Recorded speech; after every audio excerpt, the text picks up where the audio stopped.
तर भावांनो, आपली मामाच्या गावाला सकाळी 9 वाजता झाली बरं का. नमस्कार मित्रांनो, तुमचा लाडका शंकर पंडित आजच्या एका नवीन ब्लॉग मध्ये तुमचं स्वागत आहे.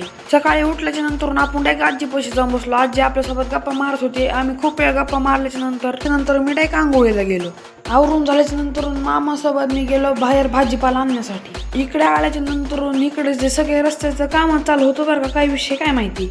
पुढे गेल्याच्या नंतर मस्तपैकी गाडीमध्ये आपण पेट्रोल टाकायला थांबलो होतो. नंतर आपण डायरेक्ट बाजारामध्ये गेलो.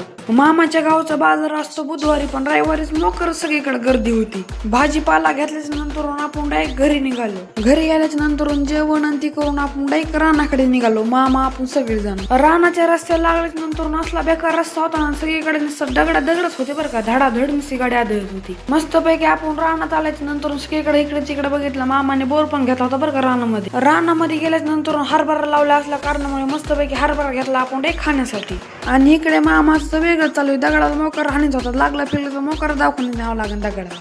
दुपार झाल्या असल्या कारणामुळे सगळीकडे इतकं ऊन होतं ना, आपण डायरेक्ट झाडाखाली जाऊन बसलो. आपल्याला तर इतकं बेकार ऊन लागत होतं ना, आपण डायरेक्ट पंचा डोक्यावर टाकूनच बसलो होतो. थोड्या वेळाने ट्रॅक्टर आल्याच्या नंतर मामाने मस्तपैकी नारळ ते फोडून घेतला. नारळ फोडून झाल्याच्या नंतर ट्रॅक्टर पण आपल्या लगेच कामाला लागला. तर भावांनो, तुम्ही म्हणता लाकड टाकून काही विषय चालू तुम्हाला सांगतो, बघत राहा. मामान त्यांनी रानातला हरभरा आणला आणि लाकडं जळत होते, त्याच्यावर टाकला. मस्तपैकी आपण हरभरा खात बसलो होतो गरम गरम. तर भावांनो, आपण सर्वांनी तव्यावरचा असा हरभरा भाजून खाल्ला असेल, पण तुम्ही असं जर शिकुटी करून हरभरा खाल्ला नसेल, तुम्ही असं करून खा.